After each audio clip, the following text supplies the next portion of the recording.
James was not in a good mood. He grumbled dreadfully as he hauled a long line of dirty trucks across a grey, unfamiliar landscape. He had unfortunately been in the wrong place at the wrong time. A diesel from the other railway had broken down, and it needed to take a goods train from Barrow to a little station in the countryside. James had been at Barrow when the news came in, and as the only engine available, what came next was inevitable. To James, pulling trucks was bad enough. Pulling dirty trucks was even worse. But pulling dirty trucks in an unfamiliar environment on a railway that had thrown this kind of engine onto the scrap heap felt like a living hell. James knew better, however, than to try and make a huge fuss. It would not only make things worse for him, but would also attract the Fat Controller's attention, and not in a good way. Besides, the station wasn't too far from Barrow, and all he had to do was leave the trucks, refill on coal and water, and then he could return to the sanctuary that was the island of Sodor. Soon, James reached his destination.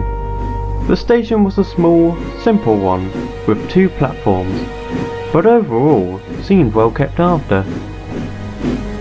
The station master stood waiting as James pulled up. "Oh, thank you very much," he said.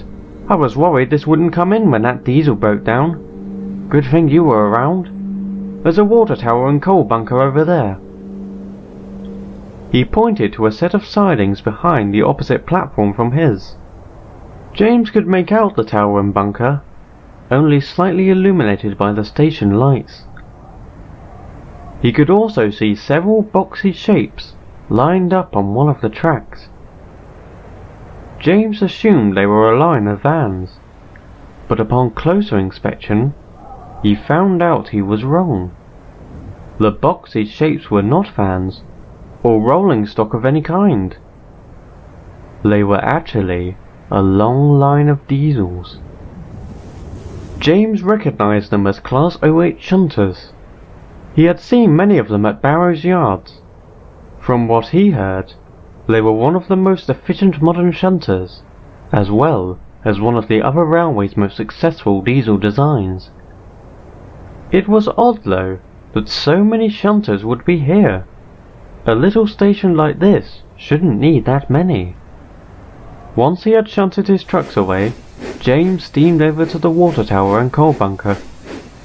The diesel stood in front of him, on the opposite siding. James didn't make eye contact. He was not in the mood for a conversation. So he sat there, waiting, as his crew went about refilling his tender. I can't remember the last time I saw a steam engine here. James looked up. There were no people around, other than his driver and fireman, and he knew that voice wasn't theirs. James glanced over at the diesel, at the front of the line, staring blankly at him, its eyes weary and lifeless. James also noticed its body, rusty and dirty. It would seem it hasn't been cleaned in a long time. Then again, most shunters James saw were rarely looked after, in terms of their appearances, so he didn't think much of it. "What's it to you?" he grunted rudely. The diesel said nothing for a moment. It looked at the red engine all over. You are quite a sight around here. Never seen a steam engine so clean, nor in such a bright color. Well, my railway has taste when it comes to liveries. Is that so? Where are you from? Sodor. So that's why you looked so familiar. James stared. The second voice came from behind the diesel, from the second one in the line. It wasn't as rusty as the first, and James could tell it had once been in a black livery. Then he looked at its face and gasped. It was a face he had seen before. Diesel? It was him. And yet, he looked so different. He didn't seem like the devious, deceptive shunter he and the other engines saw all those years ago. Instead, he looked tired, sad, and quite lonely. Oh, so you two have met? I was on his railway long ago for a brief time. It didn't go well. What are you doing here? In fact, what are all of you doing here? Why would a station and yard this small need so many shunters? And who said we were shunters here? James raised an eyebrow. That was an unusual response. What do you mean? In case it wasn't clear from our conditions, we are not shunters. Not anymore. We have all been put here to await our inevitable fates. Now, James was even more confused, and also a little nervous. The tone in this Diesel's voice was starting to make him feel uneasy. But he tried not to show it. What fate? The Diesel gave a groan, filled with frustration. Is that why you weren't on his railway long, Diesel? He was that blind and brainless it was driving you insane? He was interrupted by James as he let off steam furiously. For your information, that Diesel tried to frame one of our engines, but we found him out and kicked him off our island. You think that just because I'm a steam engine you have any right to insult me like that? I'm just baffled that based on all that you see, you can't come to the obvious conclusion. What obvious conclusion? That we are all going to be scrapped, James! No one said anything. The silence lasted for quite some time. Then, James started to laugh. The two Diesels gave no response.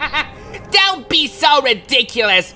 Do you really think you're in the same boat as our steam engines? Most of us are gone now because of you Diesels. How can you be under any threat? The Diesel sighed heavily. It seemed he was finding James quite exhausting. So that explains it all. You aren't brainless. You just don't know the truth. You've grown up on the belief that only steam engines are in danger of being scrapped. But diesels, they get off free. Nothing for them to fear at all. For a time, I once thought the same thing. A few of us here did. We thought we would never be thrown away, and that we would last forever, as long as we could function. However, the men at the workshops are always working to either improve old designs or create new ones. And sometimes they come up with something that meets all their expectations. Something that makes the old designs obsolete. And when they become obsolete, they are thrown away. It matters not if they are steam or diesel. If there is something simply better than them, then there's no need to keep them around. The Diesel finished by taking a deep breath, and then went silent, seemingly waiting for a response from James. James didn't say anything. He had been listening closely, and was thinking it all through. He couldn't deny it did make some sense. Railways always did strive to be the very best they could be, and that always meant new creations in either the motive power or how goods and passengers were carried. Even so, he wasn't entirely sure if this really did apply to diesels, as the one in front of him claimed. Diesel was watching the red engine closely, and could tell exactly what he was thinking. If you still don't believe what the engine is saying, How do you explain that over there? His eyes turned to his left. James looked over to what he was referring to. And then he froze. What? What he saw couldn't be real. There was no way it was. There, on the ground alone, stood the rusted remains of a diesel, the same kind as the ones that stood before him. It was faceless, had no wheels or buffers. It was nothing more than an empty shell. That poor engine was cut up 2 days ago. He accepted it, but only hoped it would be quick and painless. Unfortunately, that isn't how it goes. James felt sick in the boiler. He looked at the long line of diesels, most of which hadn't spoken once, or even responded to anything that had been said. He could only imagine now how they must feel. Lonely and worthless. James for many years had made his distaste of diesels very clear. He thought almost all of them were rude, disrespectful and troublesome. There were exceptions, of course. Boko, Bear, Mavis and even Daisy. But they were a minority. What he didn't make public though, was that to some extent, he wished that diesels also faced the scrapyard. That way, they would get a taste of their own medicine. He believed such a thing would never happen, but he still thought about it. Now, he had come to the realization that what he had wished for was happening, and yet, it felt wrong. It was horrific and undeserved, even for Diesel. What he did all those years ago was truly disgraceful, but this was too far as a punishment. No engine should ever have to go through this.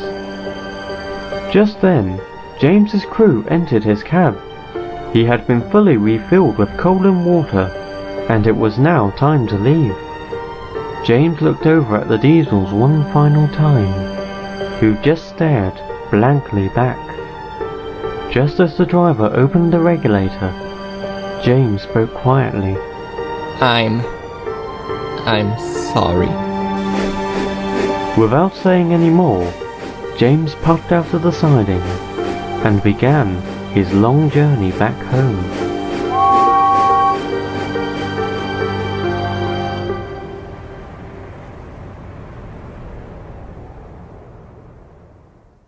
It was getting late when James was finally back on Sodor. The journey had been silent, save for his constant puffing. He hadn't spoken a single word. Eventually, he arrived at the mainline sheds. There were only a few engines currently inside, having conversations with each other and taking little notice of James. He then looked over to the far left corner and saw Edward resting on his own. James felt a small sense of warmth. If there was any engine he could be open to, he knew it was him. The old engine smiled as he saw James. "Good evening, James. I heard you had quite a journey beyond Sodor. How was it?" James's warmth immediately vanished. Already he was given a hard question. He said nothing as he puffed forward onto the turntable. Edward was surprised. James had rarely wanted to be so silent. He would always expect a remark of some kind, especially now. And yet, nothing. He watched as James slowly backed down next to him. "James? What's the matter?" James looked up at Edward. He was unsure if he was really ready to tell Edward what had happened. But he knew Edward was worried, and saying nothing wouldn't get rid of that. So, He took a deep breath and told him everything. He told him about Diesel, about the other shunters, about what they said, and how he had learned a cold hard truth that struck back so many things he had believed for years. Edward listened carefully.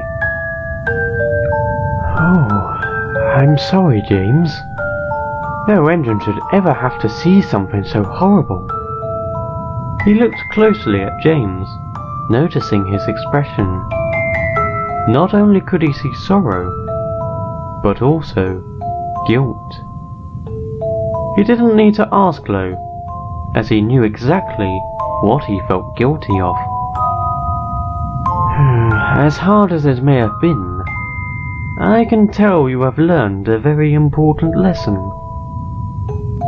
James completely understood. He slowly backed further into the dark corner of the shed. A sadder and wiser engine.